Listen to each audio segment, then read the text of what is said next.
नमस्कार। Mutual fund course के इस 8th एपिसोड में आपका स्वागत है। इस एपिसोड में हम बात करने वाले हैं कि म्यूचुअल फंड स्कीम्स को कैसे चुना जाता है। तो स्टेप बाय स्टेप हम इस पूरी प्रोसेस को समझ लेंगे।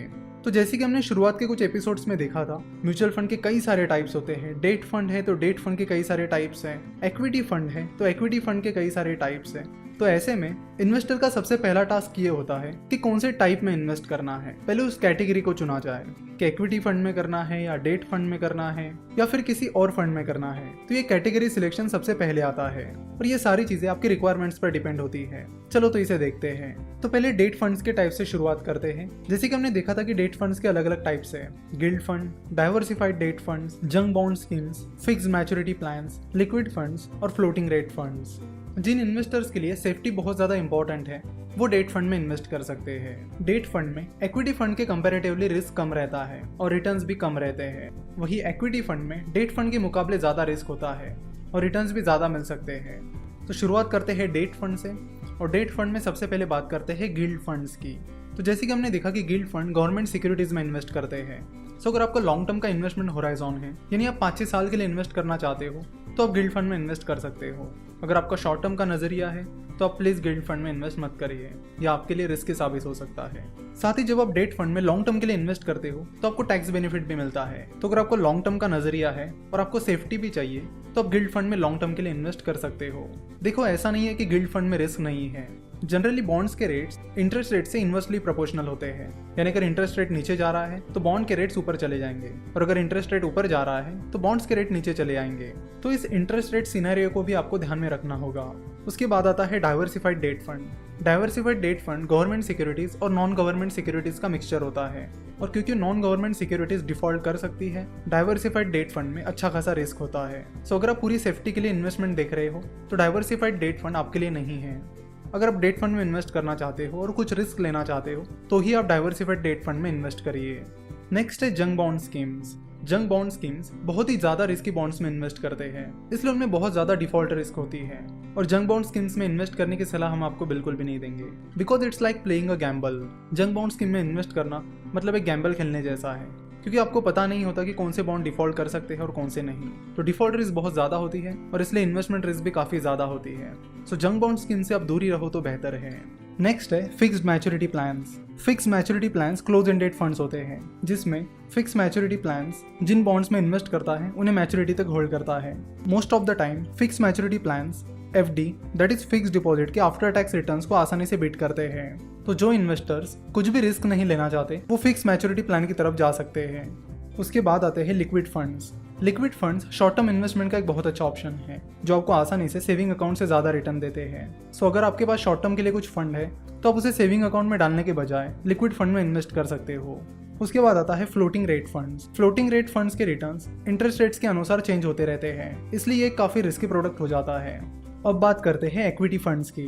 इक्विटी फंड में सबसे ज़्यादा पॉपुलर जो फंड्स हैं वो होते हैं small cap funds, mid cap funds और लार्ज कैप फंड्स। तो equity mutual funds stock market में इन्वेस्ट करते हैं और जैसे कि आपको पता है कि इक्विटी म्यूचुअल फंड्स में डेट फंड से ज़्यादा रिस्क होती है। स्मॉल कैप फंड्स में रिस्क ज़्यादा होता है, वही रिटर्न्स भी ज़्यादा हो सकते हैं। सिमिलरली मिड कैप फंड में रिस्क स्मॉल कैप फंड से कम होता है और रिटर्न्स भी जनरली मिड कैप से कम होते हैं। वही लार्ज कैप फंड में स्मॉल कैप और मिड कैप फंड से कम रिस्क होता है और रिटर्न्स भी जनरली स्मॉल कैप और मिड कैप से कम होता है।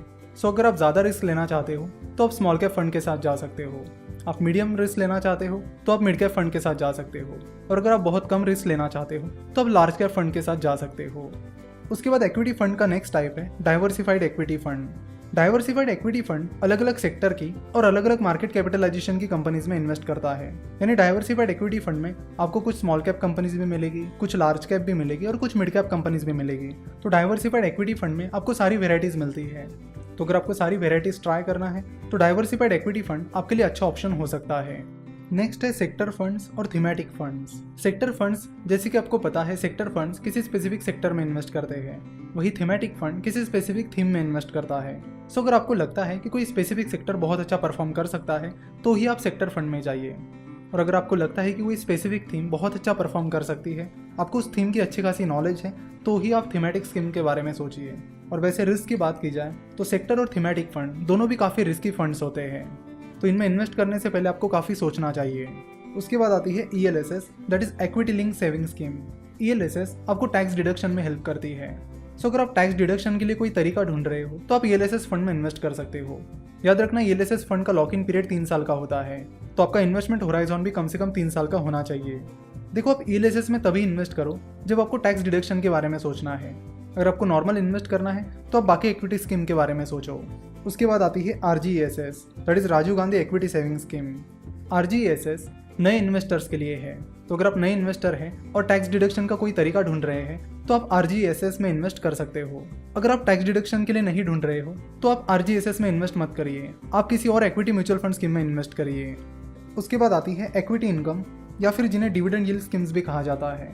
तो इक्विटी इनकम स्कीम्स का मेन इनकम सोर्स होता है डिविडेंड, लेकिन आज के डेट में ज़्यादातर कंपनीज रेगुलर डिविडेंड नहीं देती है, इसलिए इक्विटी इनकम स्कीम में इन्वेस्ट करने का उतना सेंस नहीं बनता है। अगर आपको इक्विटी और डेट ऐसे दोनों फंड्स में इन्वेस्ट करना है तो आप बैलेंस फंड में इन्वेस्ट कर सकते हो। बैलेंस फंड में मिनिमम 65% पैसा इक्विटी में इन्वेस्ट किया जाता है और बाकी का पैसा डेट फंड में इन्वेस्ट किया जाता है। साथ ही टैक्सेशन के लिए बैलेंस फंड के रिटर्न्स को इक्विटी फंड के रिटर्न्स की तरह ही ट्रीट किया जाता है। तो आपको डेट फंड और इक्विटी फंड ऐसे दोनों फंड्स में इन्वेस्ट करना है और साथ ही टैक्सेशन बेनिफिट भी चाहिए तो आप बैलेंस फंड में इन्वेस्ट कर सकते हो। तो ये जो भी फंड्स हमने देखे, यानी डेट फंड, इक्विटी फंड और बैलेंस फंड, ये सारे एक्टिवली मैनेज फंड्स हैं। यानी इन फंड्स के जो फंड मैनेजर हैं वो डिसाइड करते हैं कि एक्चुअली उन्हें कौन सी सिक्योरिटीज़ में इन्वेस्ट करना चाहिए। फॉर एग्जांपल, अगर कोई स्मॉल कैप फंड है तो उसे कौन सी स्मॉल कैप कंपनीज में इन्वेस्ट करना है ये वो फंड मैनेजर डिसाइड करेगा। अगर कोई गिल्ड फंड है तो उसे कौन सी गवर्नमेंट सिक्योरिटीज़ में इन्वेस्ट करना है इसका डिसीजन वो फंड मैनेजर लेगा। वही दूसरी ओर पैसिव फंड्स होते हैं। पैसिव फंड्स में फंड मैनेजर का कोई एक्टिव रोल नहीं होता है। जैसे कि हमने देखा था कि पैसिव फंड का बेस्ट एग्जांपल है इंडेक्स फंड, जो इंडेक्सेस में इन्वेस्ट करता है, जैसे कि निफ्टी और सेंसेक्स में। क्योंकि इंडेक्स फंड को एक्टिवली मैनेज नहीं करना पड़ता, इसलिए उसका एक्सपेंस रेशियो बहुत ही ज़्यादा कम होता है। अगर आप इंडेक्स फंड के एक्सपेंस रेशियो को किसी एक्टिव फंड के एक्सपेंस रेशियो से कंपेयर करोगे तो आपको पता चलेगा कि इंडेक्स फंड का एक्सपेंस रेशियो काफ़ी कम होता है। तो यहाँ पर आप देख सकते हो कि SBI ब्लू चिप फंड, जो कि एक एक्टिव फंड है, उसके डायरेक्ट प्लान का एक्सपेंस रेशियो 1.10% है।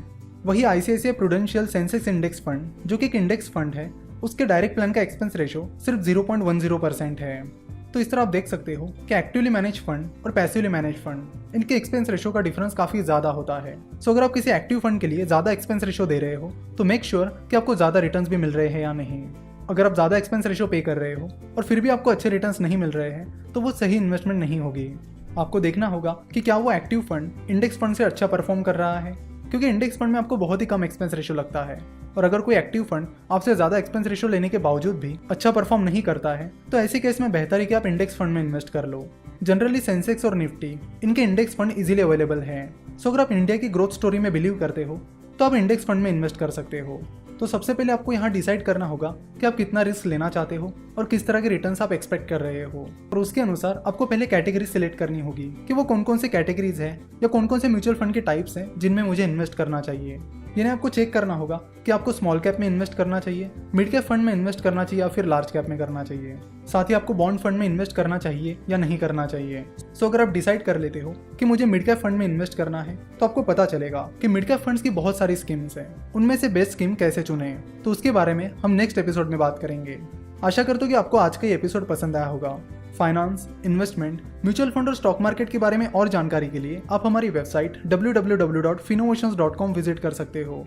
हमसे जुड़े रहने के लिए आप हमें फेसबुक, ट्विटर और इंस्टाग्राम पर फॉलो कर सकते हो। वीडियो देखने के लिए और हमारे साथ जुड़े रहने के लिए आपका बहुत बहुत धन्यवाद।